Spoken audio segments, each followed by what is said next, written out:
está en el barro. Muy buenas, ¿cómo andan? Quizás lo más sorprendente del resultado electoral en Argentina no fue el triunfo de Javier Milei, dado que en esta oportunidad todas las encuestadoras lo daban como ganador, puntos más, puntos menos, sino la abrumadora diferencia conseguida por quien se autodenomina libertario, pero que en realidad habría que señalar más atinadamente como anarcocapitalista. Pero, como siempre lo hemos dicho en estas líneas, la explicación del fenómeno nunca puede comprenderse analizando solo los factores internos, pese a que la gran mayoría del periodismo local, muy a nuestro pesar, casi no tenga en cuenta, o por lo menos no lo ponga sobre la mesa, los factores externos de poder que jugaron.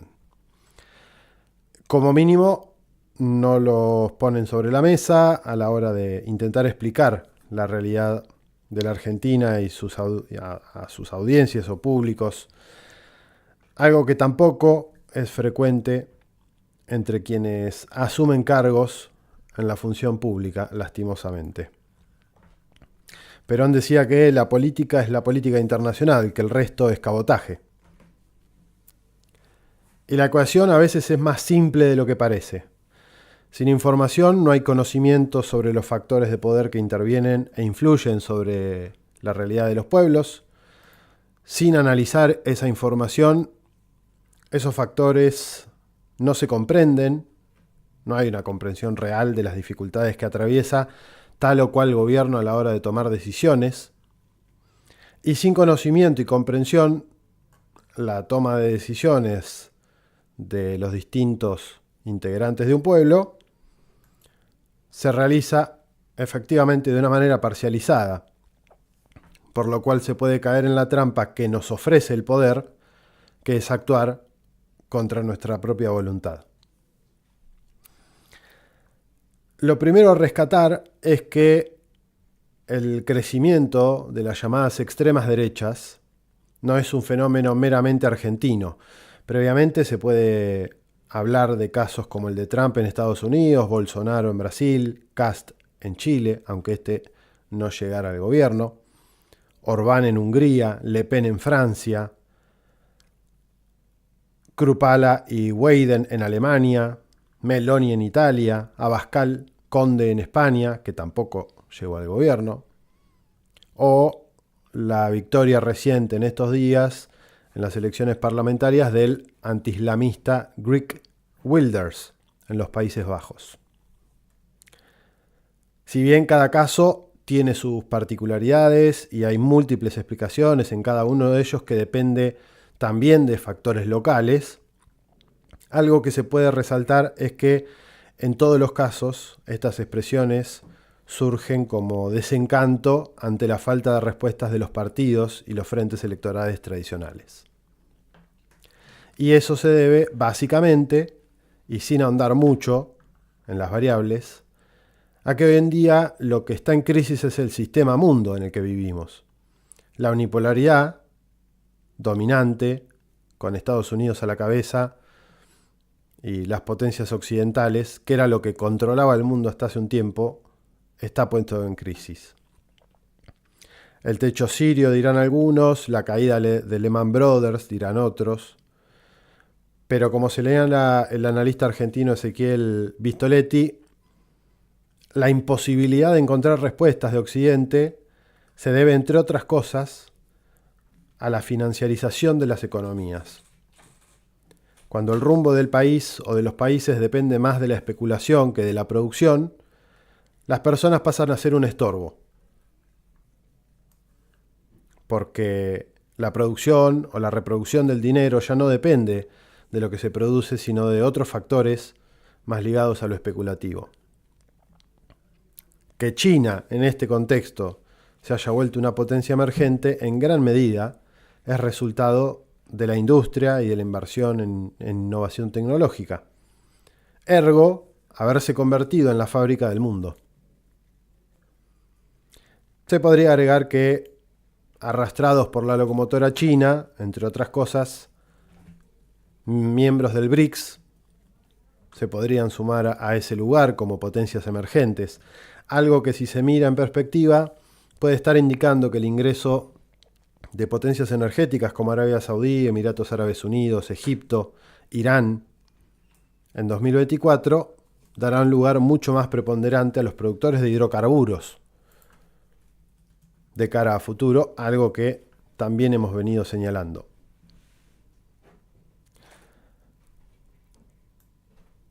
Tal como lo habíamos dicho en otras oportunidades, el proyecto de Milei no era meramente local. Por un lado, su victoria significó un golpe al BRICS, sobre todo a Brasil y a China, que son los principales socios comerciales de nuestro país, y además asestar un golpe a la integración regional, a imposibilitar que nuestro país efectivamente se vuelva a parar como un jugador mediano, pero con algún peso propio a escala global. Claro está que en este sentido los grandes ganadores a partir del triunfo del libertario fueron los norteamericanos y los factores de poder económicos y financieros que hay detrás: BlackRock, Vanguard, Capital Group, State Street, entre otros que podríamos nombrar. En segundo lugar, el sionismo, dado que Argentina en el último tiempo siempre fue un país que apoyó la causa palestina. Y también, como no podía ser de otra forma, los piratas británicos, dado que muy probablemente, bajo este gobierno que se abre, evitarán que continúe el reclamo del Estado argentino sobre la soberanía de Malvinas e islas del Atlántico Sur, y vaya uno a saber si de la Antártida también.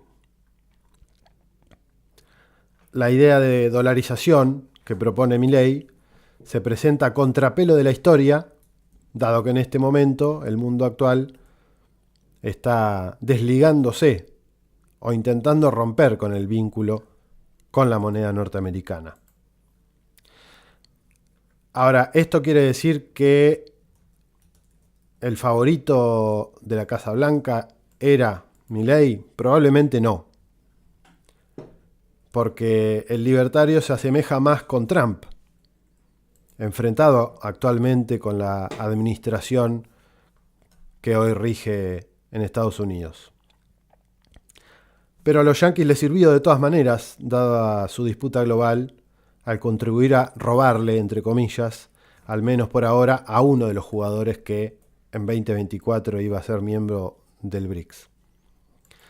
Ahora, ¿por qué insistimos con que los factores externos fueron determinantes?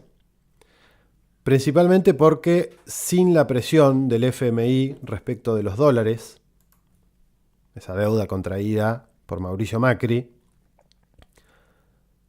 sin esas famosas metas a alcanzar, y sin la presión corporativa externa, pero con terminales locales, hacia el constante aumento de los precios, fundamentalmente de alimentos y de combustibles, muy probablemente la situación económica y por consiguiente el tipo de candidatura y de campaña habría sido otro.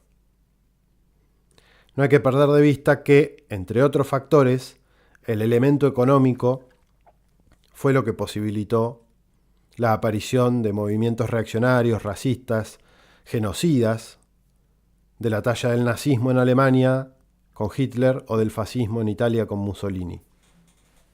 No por casualidad, ese mismo factor y sus consecuencias, la frustración, la falta de previsibilidad, la imposibilidad de proyectar, o lo que es lo mismo, la incertidumbre, es lo que hoy está haciendo que afloren nuevamente esos extremismos en el mundo.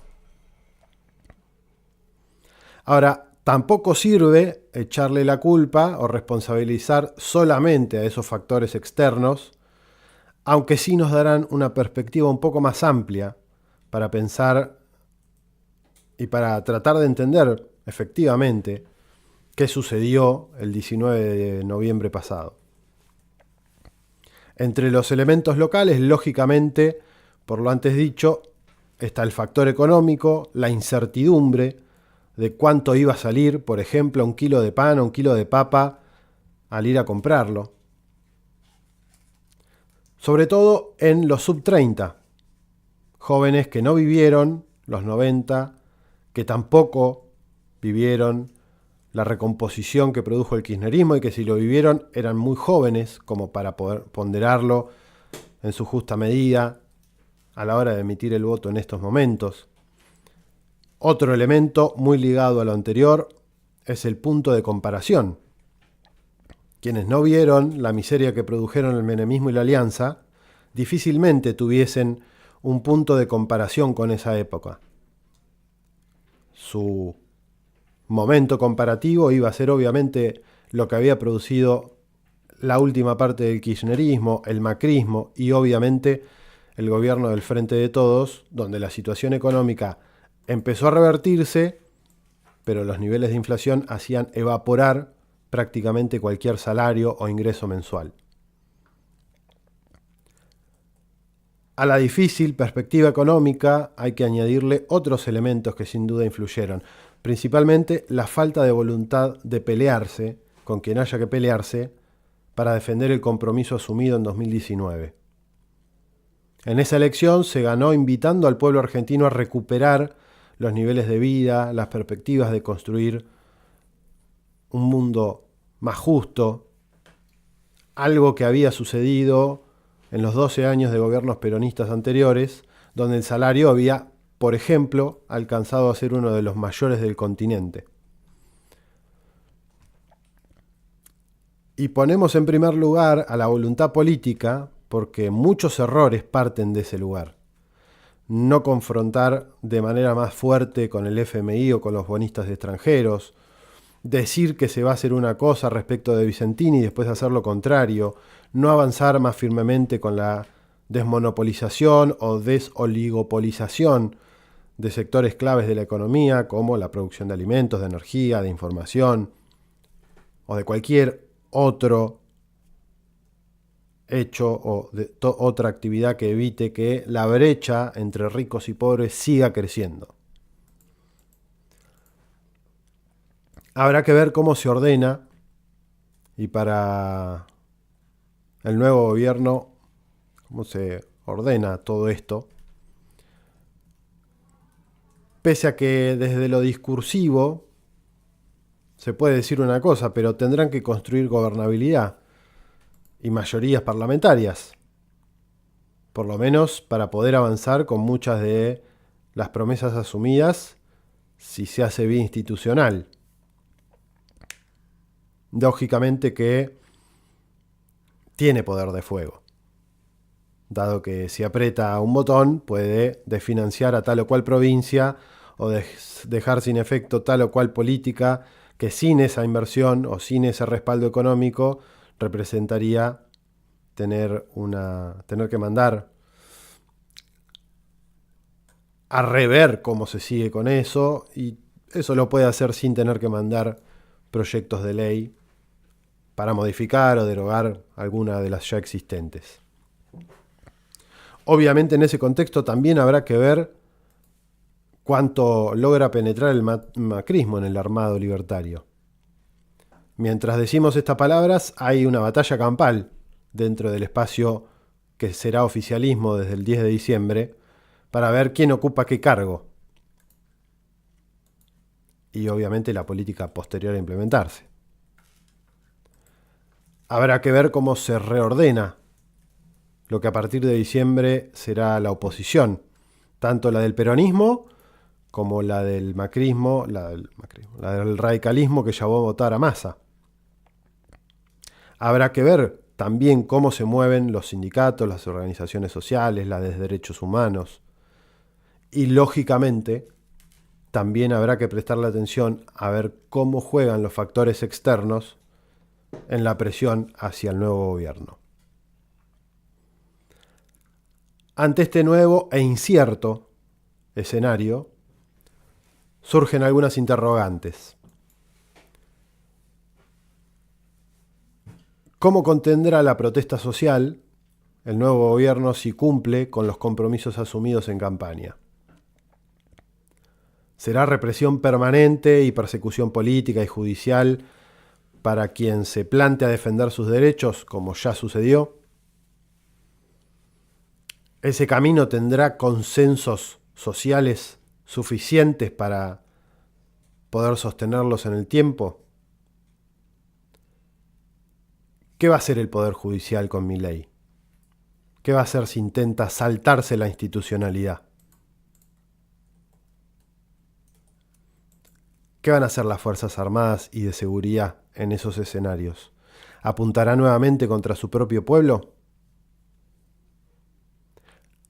¿O lo que nos espera es algo más parecido a lo que hicieron Bolsonaro o Trump, ahora hecho por Milei, Villarruel, Macri, que sería construir, o mejor dicho, fortalecer estructuras de choque propias, sean estas paramilitares o parapoliciales?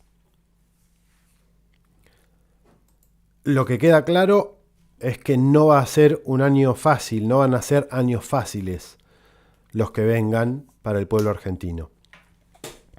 Hayan votado o no al trajeado de peluquín, las consecuencias repercutirán rápidamente sobre todo el pueblo argentino en su conjunto, especialmente sobre los sectores populares. La solidaridad se volverá nuevamente un factor determinante para ver cómo se atraviesa esta tempestad.